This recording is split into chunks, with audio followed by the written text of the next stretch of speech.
마가복음 10장 1절부터 12절입니다.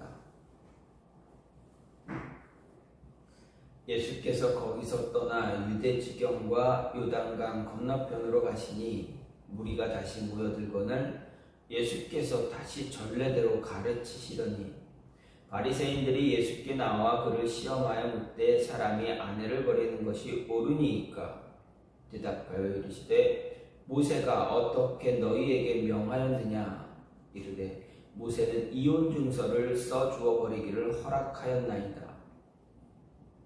예수께서 그들에게 이르시되 너희 마음이 완악함으로 말미암아 이 명령을 기록하였거니와 창조 때부터 사람을 남자와 여자로 지으셨으니 이러므로 사람이 그 부모를 떠나서 그 둘이 한 몸이 될지니라. 이러한즉 이제 둘이 아니요 한 몸이니 그러므로 하나님이 짝지어 주신 것을 사람이 나누지 못할지니라 하시더라. 집에서 제자들이 다시 이 일을 물으니 이르시되 누구든지 그 아내를 버리고 다른 데에 장가드는 자는 본처에게 간음을 행하며 또 아내가 남편을 버리고 다른 데로 시집가면 간음을 행함이니라. 아멘. 오늘 말씀 마가복음 10장 1절부터 12절 말씀입니다. 예수님께서 갈릴리 사역을 마치신 후에 이제 다시 유대 지경 요단강 건너편에 가셔서 처음으로 부딪힌 사건이 바로 오늘 말씀 이혼을 주제로 한 바리새인들과의 논쟁입니다. 이혼은 당시 유대인 사회에서 다반사로 행해졌던 그러한 사회 문제였습니다. 더욱이 이혼은 유대지경을 다스리던 헤롯 안디바가 자신의 이복동생의 아내와 결혼한 것 때문에 죄를 지은 결혼한 것이 죄다라는 것을 이야기한 세례 요한이 그 헤롯의 죄를 고발했다가 어떻게 됩니까? 죽임을 당합니다. 그랬던 어떻게 보면 당시 사회의 하나의 정치적인 문제가 되었습니다. 사회적인 문제이기도 하지만 정치적으로도 문제가 되었던 것이 바로 이혼에 관한 것이었습니다. 또 이런 이혼 문제는 당시 랍비들의 주류를 이뤘던 두 학파, 어떻게 보면 랍비들, 유대인들을 가리켰던 말씀을 가리켰던 그 랍비들의 두 부류가 있었습니다. 보수적이고 조금 더 보수적인 주류가 있었고 조금 자유스럽게 이렇게 좀 더 좋은 말로 하면 열린 그런 모습이지만 어떻게 보면 말씀을 본다면 자유주의적인 그런 모습을 가졌던 학파가 있었습니다. 보수주의적인 그런 것을 가졌던 그 주류들은 이혼할 수 없다, 간음죄 외에는 이혼할 수 없다라고 생각을 가르쳤고, 또 자유주의적인 그러한 모습을 가졌던 사람들은 어떤 사소한 이유를 가져도 어떤 이유만 있어도 이혼이 가능하다라고 그렇게 이야기를 하고 가르쳤습니다. 대부분의 유대인들은 자유주의적인 견해를 갖고 있었습니다. 특히 예수님과 논쟁을 벌였던 이 바리새인들 역시도 자유주의적인 그러한 견해를 갖고 있었던 사람들입니다. 그래서 이혼에 대해서 악용했기 때문에 이 이혼 문제가 여자들의 생존을 위협하게 되는 그러한 심각한 사회적인 문제로 발전해 있었습니다.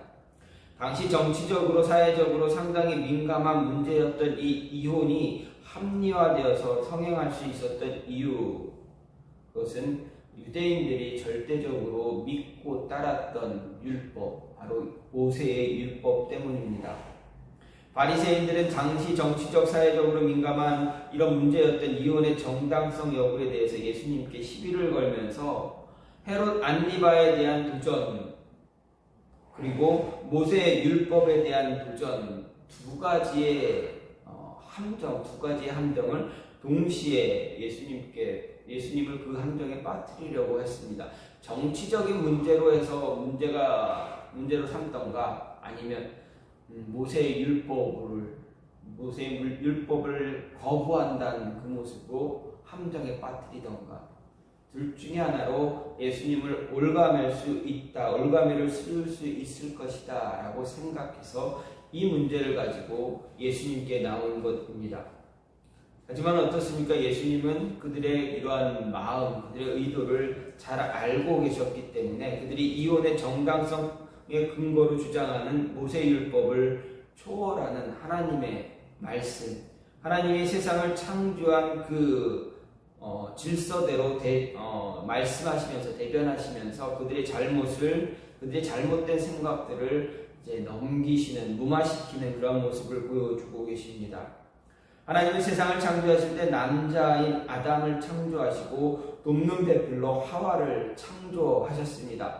남자와 여자를 창조하신 하나님의 의도는 결혼과 자손의 번식을 통해서 하나님의 구속을 성취하는 것이었습니다. 그것은 오직 남자와 여자가 한 몸을 이룰 때만 가능한 것입니다.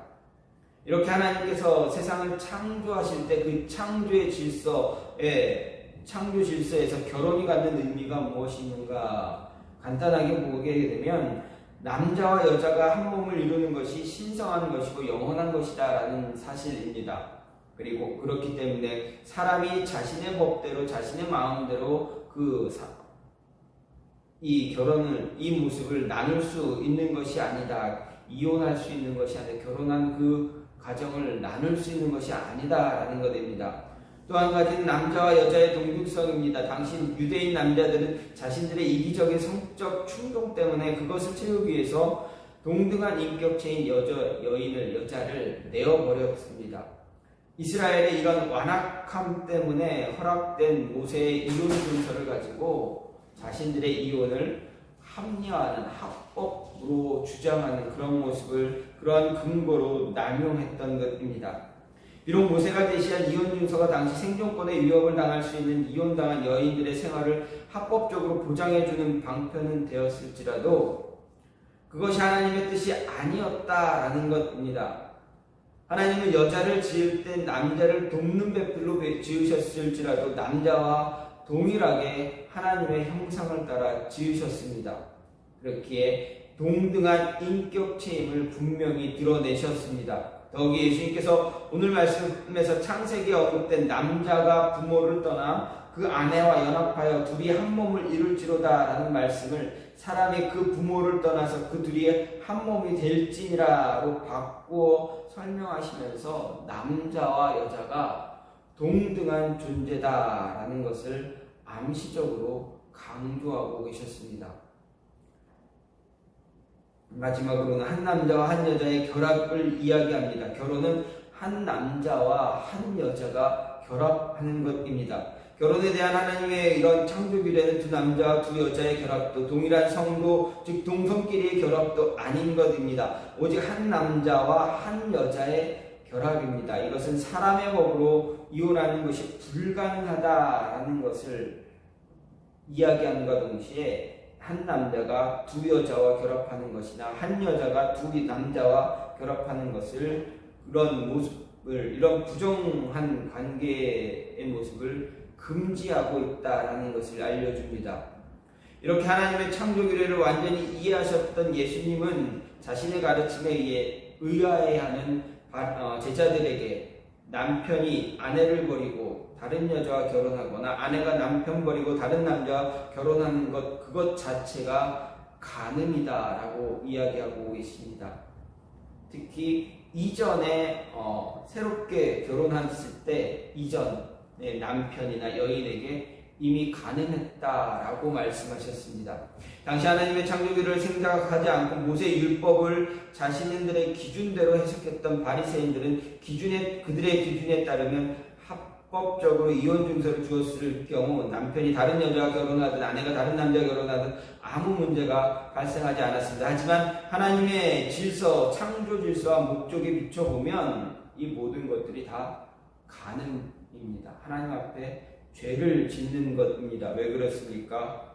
하나님은 결혼이라는 것을 신성하고 영원한 것으로 규정하셨기 때문에 그렇습니다.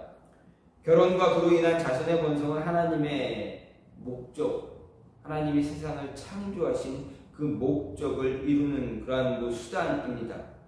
이것에 위배되는 이유는 그 하나님의 그 질서를 파괴하는 그러한 죄가 될 뿐이다라는 이야기입니다. 이러한 죄를, 이러한 하나님의 창조 질서를 망가뜨린, 무너뜨리는 죄를 짓는 자들, 그들을 향해서 하나님, 예수님께서는 무엇라 이야기합니까? 어떤 사람들이라 이야기합니까? 그들을 향해서 완악하다라고 이야기합니다. 너희 완악한 사람들이 하나님의 법을 망가뜨리고 하나님의 법을 무너뜨리고 있다라고 이야기하셨습니다. 그럼 이런 완악한 사람들, 이 완악한 사람들은 어떤 모습을 갖고 있는가? 우리 삶에서, 그들의 삶에서 어떤 모습들이 나타나는가 생각해 보면, 완악한 사람들은 다른 누군가를 시험하려 든다. 다른 사람, 자신이 아닌 다른 사람을 테스트하거나 시험하려고 한다라는 것입니다. 2절 말씀을 보면 바리새인들이 예수님을 또다시 시험하려고 하는 내용입니다. 그들은 이혼 문제를 가지고 예수님을 시험하려고 했습니다. 즉 사람이 아내를 내어버리는 것이 옳은 것인지 잘못된 것인지 묻고 있습니다. 그들이 이 문제를 들고 예수님께 나온 이유, 이혼 문제가 바리새인들 간에도 대립되는 의견이었기 때문에 그렇습니다. 또 당시에 헤롯의 이혼과 근친 결혼에 책망하다 죽은 세례 요한의 문제도 있었기 때문에 매우 민감한 문제였기 때문입니다. 따라서 바리새인들은 이 민감한 문제를 통해서 예수님을 함정에 빠뜨리려고 했습니다. 하지만 그들이 이렇게 예수님을 시험하려고 하는 행위는 오직 하나님의 어떤 진노, 예수님의 분노만, 거룩한 분노만 일으키는 것과 같았습니다. 하나님께 순종하지 않고 시험하려는 자들에게 언제나 진노하셨다라는 것을 우리는 성경을 통해서 알 수가 있습니다. 과거 이스라엘이 애굽에서 출애굽을 했을 때 어떻습니까? 그 출애굽을 주도한 1세대들, 그들은 광야에서 끊임없이 하나님을 시험했습니다. 그 결과 어떻게 됐습니까? 하나님께 그들은 모두가, 출애굽 1세대들은 20살 이상 되었던 남자들은 다 광야에서 죽음을 당했습니다. 오직 여호수아와 갈렙만 가나안 땅에 들어갈 수가 있었습니다. 그들을 이끌었던 위대한 선지자 모세 역시도 광야에서 가나안 땅으로 들어갈 수가 없었습니다. 출애굽을 주도한 이 1세대들이 모두 광야에서 죽게 된 이유, 좀 전에도 말씀드렸듯이 하나님을 시험했기 때문입니다. 출애굽기를 보게 되면 그 성경 안에 이스라엘 백성들이 끊임없이 하나님을 시험하는 모습들이 나타납니다. 그리고 직접 하나님을 시험하려 했다라는 말도 등장하고 있음을 알 수가 있습니다.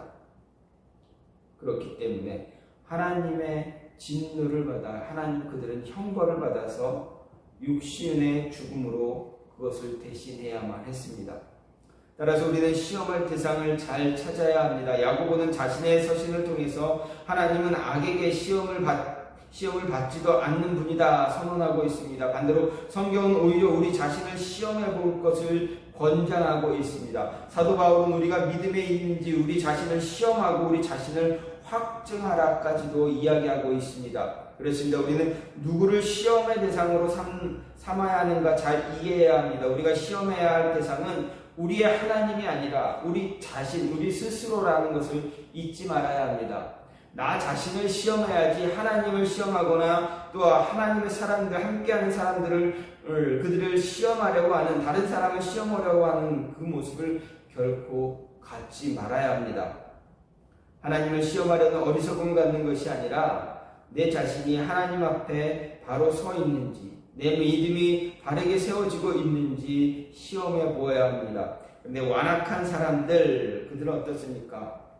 자, 결코 자신을 시험하려고 합니다. 시험하려고 하지 않습니다. 왜 그렇습니까? 완악한 사람들은 언제나 자신은 아무런 죄나 잘못이 없고 모든 것이 내가 아닌 다른 사람 누구 때문에 이렇게 이야기하고 있습니다. 모든 탓을 타인에게 돌리던가 모든 탓을 하나님 때문에 하나님께 돌리려고 하는 그런 모습을 갖고 있습니다.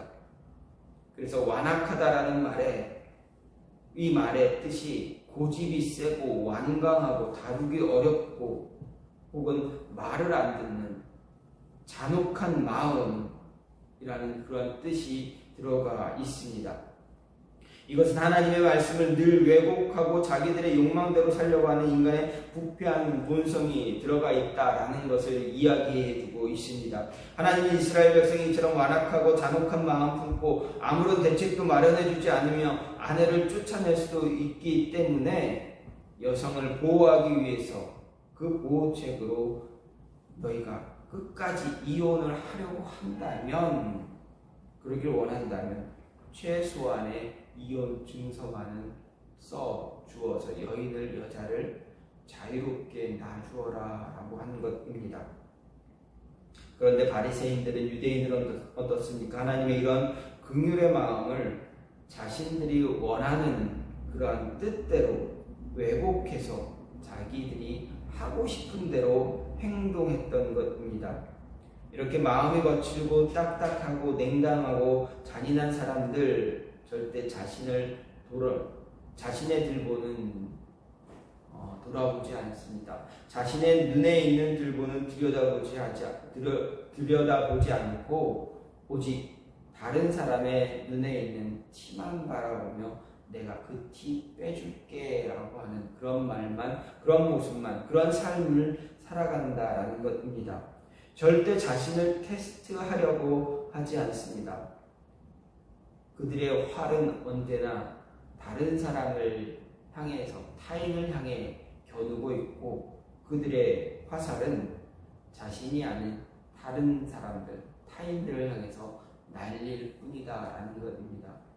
완악한 사람들의 모습, 예수님은 그러한 자신의 모습을 돌아보지 않고 다른 사람의 탓으로들, 다른 사람 누구 탓, 하나님 때문에, 누구 때문에 이렇게 이야기하는 자들을 향해서 너희는 완악하다, 완악함 버려야 한다 라고 이야기하고 있습니다. 또한 두 번째는 주체를 뒤바꾸려고 하는 사람들이 완악한 사람들이다 예수님은 말합니다. 9절 말씀을 보면 그러므로 하나님이 짝지어 주신 것을 사람이 나누지 못할지니라 이렇게 말씀하셨습니다. 9절 말씀은 예수님이 결혼에 대해 가르침을 주시는 그런 말씀입니다. 예수님은 결혼을 하나님이 짝을 지어 주신 것이다 말씀하셨는데, 여기서 짝을 지어 준다는 의미는 누구누구와 함께라는 뜻의 전치사와 멍에나 결이 같은 뜻을 가진 단어가 합쳐진 합성어입니다. 그래서 함께 멍에를 매다 또는 결합시키다 라는 뜻을 가지고 있습니다. 이렇게 결혼을 함께 멍에를 매는 것에 비유한 것은 한 남자와 한 여자가 결혼함으로써 두 사람이 마치 함께 멍에를 매는 것처럼 동일한 목적을 위해서 함께 수고와 고통을 감당하며 공동의 보조를 취해야 함을 보여주기 위해서입니다. 결혼은 함께 멍에를 매는 것입니다. 같은 목적을 가지고 같은 목표를 바라보면서 한 남자와 한 여자가 하나의 목표를 바라보면서 하나의 꿈, 하나의 비전을 바라보면서 나아가는 것입니다. 서로가 서로를 도와가면서 살아가는 것이 바로 결혼입니다. 결혼한 내 아내를 내 목적을 위해서 희생시키는 것이 아니라 내 남편을 내가 원하는 대로 내 마음대로 휘두르며 이끌어가는 것이 아니라 같은 목적을 보고 서로가 부족한 것을 서로가 채워가면서 도와가면서 다 나아가는 것이 바로 결혼입니다. 그래서 예수님이 둘이 서로 하나가 되어서 둘이 하나가 되어야 된다라고 이야기했고, 돕는 배필을 하나님은 하와를 창조하시면서 돕는 배필을 지으셨다라고 하신 것입니다. 남자가 여자를 돕고 여자가 남자를 도와가면서 가정을 이루어가는 것, 그것이 진정한 결혼의 모습입니다. 그렇기 때문에 둘이 함께 멍에를 메고 나아가야 한다 이야기한 것입니다. 그리고 구약 율법을 보면 두 마리의 짐승에게 함께 멍에를 매게 할 때는 반드시 동일한 종류의 동물을 사용해야 한다 이야기했습니다. 이는 나중에 바울이 설명하는 것과 같이 성도가 결혼할 때 같은 신앙을 가진 성도와 결혼해야 한다라는 것을 이야기하고 있다라고 볼 수 있습니다. 한편 본문 오늘 말씀에서 짝지어주는 것의 주어가 하나님으로 되어져 있습니다. 이것은 둘이 결혼으로 하나가 되는 것이 자신들의 뜻이 아니라, 자신들의 선택에 의한 것이 아니라 오직 하나님의 섭리, 하나님의 뜻에 의한 것이라는 사실을 더 강조하고 있는 것입니다. 하나님의 섭리에 의해서 한 남자와 한 여자가 짝지어졌다면 사람의 힘으로 나눌 수 있는 것이 아닙니다. 아니, 사람의 힘으로 억지로 나누어지지 말아야 합니다. 그런데 예수님 앞에 나와 예수님을 시험하려던 이 완악한 바리새인들은 결혼에 관한 하나님의 율법을 자신들의 생각대로 변질시켜서 자신들의 유익함에 따라 이용하고 있다라는 이야기입니다. 그뿐 아니라 자신들의 생각대로 변질시킨 이혼에 관한 것으로 예수님을 함정에 빠뜨리려고까지 했습니다. 하지만 예수님은 그들의 간교한 계획을 아시고 이혼에 관한 그들의 잘못된 점을 가르쳐 주시면서 바르게 그들에게 말씀해 주고 있습니다. 특히 예수님은 행위의 주체가 되는 하나님과 사람을 대비시키면서 두 주체의 관계가 극명하게 드러나도록 이야기하고 있습니다. 즉 하나님이 주체가 되어야지 사람이 주체가 되어서는 안 된다라는 것입니다. 주체가 바뀌면 어떻게 됩니까? 흔한 말로 주객이 전도되어지면 어떻게 됩니까? 모든 것이 바르게 흘러갈 수가 있습니까? 바르게 진행되어질 수가 있습니까? 그럴 수 없습니다. 주객이 전도되어지면 모든 질서가 망가지게 됩니다. 무너지게 됩니다. 창조의 질서, 주객이 바뀌면, 주체가 바뀌면 창조의 질서까지 바뀌게 됩니다. 완악한 사람들은 이러한 주체를 바꾸기를 원하는 사람입니다. 그러다 보니 어떻게 됩니까? 모든 것이 망가지게 됩니다. 무너지게 됩니다. 요즘 우리나라에서 많이 문제가 되어지는 것이 이단에 대해서 많이 문제가 되어지고 있습니다. 물론 과거에도 그랬지만 대중전파를 탐으로 인해서 더 많이 강조가 보여지고 있습니다. 그런데 이단의 공통된 특징은 무엇입니까? 주체가 누구입니까? 그들의 주체가 하나님입니까? 아니면 그 단체의 대표자, 다른 말로 하면 교주입니까? 그들의 주체는 교주입니다. 절대 하나님이 아닙니다. 주체가 바뀌었기 때문에 그들은 모든 것을 망가뜨리고 있습니다. 가정도 망가뜨리고, 또 부모와 자녀의 관계도 망가뜨리고, 부부의 관계도 망가뜨리고, 사회 질서도 망가뜨리고, 모든 것을 다 망가뜨리는 그런 모습을 보여주고, 그런 일들이 이제 대중전파를 통해서 나타나고 있습니다. 주체가 바뀌면, 주객이 전도되어지면 모든 것이 무너져 버리게 됩니다. 이 모든 것을 무너뜨리는 사람들이 누구라 예수님이 말씀하십니까? 완악한 사람들이다. 자신의 죄를, 자신의 모습을 돌아보지 않고 그저 남의 탓, 자신의 모습을, 자신의 들보를 보지 않고 남의 티끌만 바라보는 사람, 티만 바라보는 사람들이다 이야기하고 있습니다. 그래서 이런 완악한 모습, 고집이 세고 완악한 그런 모습을 갖지 말아야 한다 라는 것을 결혼, 이혼에 관한 말씀을 통해서 우리에게 이야기하고 있습니다. 마지막으로 가장 소중한 것을 버림으로 스스로를 변질시키는 것이 완악한 사람들의 모습입니다. 바리새인들은 예수님께 나와 이혼에 관한 가르침을 받으려고 했지만 이미 그들의 내면에는 무엇입니까? 가르침에는 관심이 있는 것이 아니었습니다. 어떻게 하면 예수님을 함정에 빠뜨려서 예수님을 올가맬 수 있을까에 더 큰 관심을 두고 있었습니다. 그래서 말씀도 자기들의 관심에 맞도록 변질시켜서 예수님을 찾아왔습니다. 그리고 이혼에 관해 물었습니다. 이때 예수님은 그들을 향한 질문을 하나 던졌습니다. 그들이 그렇게 따르고 있던 모세의 율법이 어떤 가르침을 주고 있느냐 되물으셨습니다. 그때 바리새인들이 무엇라 이야기합니까? 모세의 율법에는 이혼 증서를 써주고 내버리라 이야기했습니다. 그렇게 답을 했습니다. 그런데 여기서 보게 되면 버리라 라는 말을 사용했습니다. 근데 오늘 말씀 1절부터 12절 말씀을 쭉 보게 되면 버리라 라는 말이 가장 많이 반복되어지고 있는 것을 볼 수가 있습니다. 근데 버리는 것이 무엇인가 생각해 보면 자신의 아내입니다. 바리새인들이 이야기하는, 유대인들이 이야기하는 버리는 것, 그렇게 제일 많이 반복된 말로 사용했던 그 버리는 것이 누구입니까? 무엇을 버리는 것입니까? 아내를 버리는 것입니다. 그런데 아내에 대한 예수님과 사도 바울 그리고 성경의 해석은 세상에서 가장 소중한 것이다 이야기합니다. 즉 자신과 한 몸을 이룬 것이 바로 아내입니다.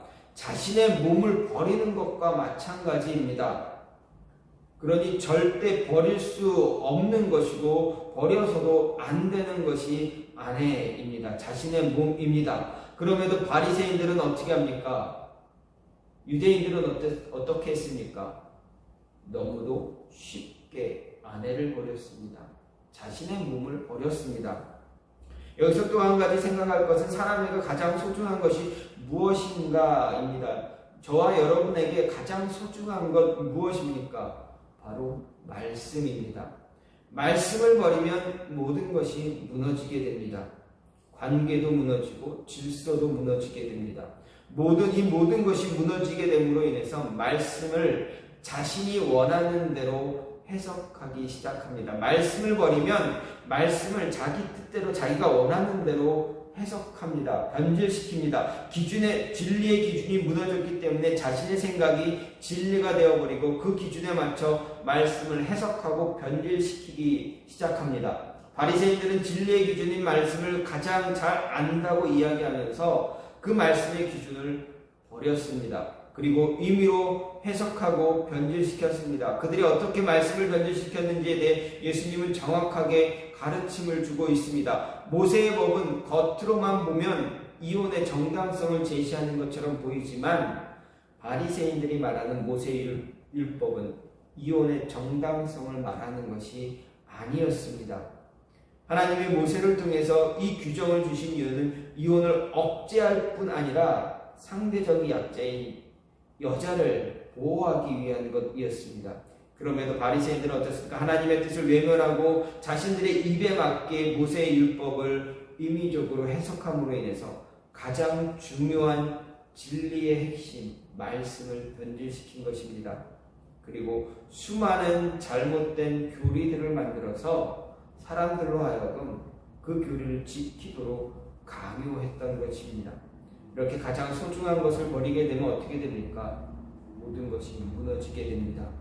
신앙의 기준도 무너지고 삶의 기준도 무너지고 가정도 무너지고 부모와 자녀 간의 그러한 질서도 무너지게 됩니다. 주객이 전도돼서 주관적 진리가 진정한 진리인 것처럼 보이게 만들어버립니다. 모든 것을 변질시켜버립니다. 완악한 마음은 세상의 모든 소중한 것을 버리게 만들고 가장 중요한 기준도 무너뜨리고 관계를 망가뜨립니다. 모든 것 변질시켜서 전혀 엉뚱한 것을 만들어 버린다라는 이야기입니다. 예수님께서는 이혼에 관해서 이혼 문제를 가지고 나온 바리새인들에게 더 중요한 것, 이혼 문제보다 중요한 것이 무엇이냐? 너희들의 완악한 마음을 다스리는 것이다 라고 말씀하십니다. 사회적인 문제, 정치적인 문제,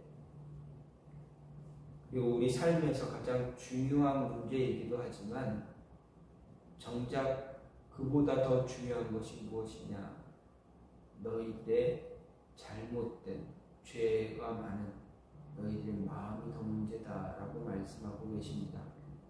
완악한 마음을 가진 사람들의 모습에 대해서 예수님이 더 강조하고 있음을 우리는 기억해야 합니다. 완악한 사람들은 자신만이 옳다 생각하는 고집불통의 사람들은 이러한 바리새인들처럼 자신을 뒤돌아보기보다는 다른 사람을 시험하거나 공경 속으로 빠져들게 합니다. 그리고 모든 주체를 뒤바꿔 버리려고 합니다. 그래서 자신에게 있어 가장 소중한 것까지도 버리고 스스로 변질돼서 자신만을 변질시키는 것이 아니라 주변을 다 변질시키는 그런 모습을 갖는다라는 이야기입니다. 그래서 저와 여러분은 예수 그리스도를 구주로 모시는, 섬기는 모든 그리스도인은, 하나님의 사람들은 이런 완악한 마음을 갖기보다 예수님의 마음을 품고 살아가야 한다라는 것입니다.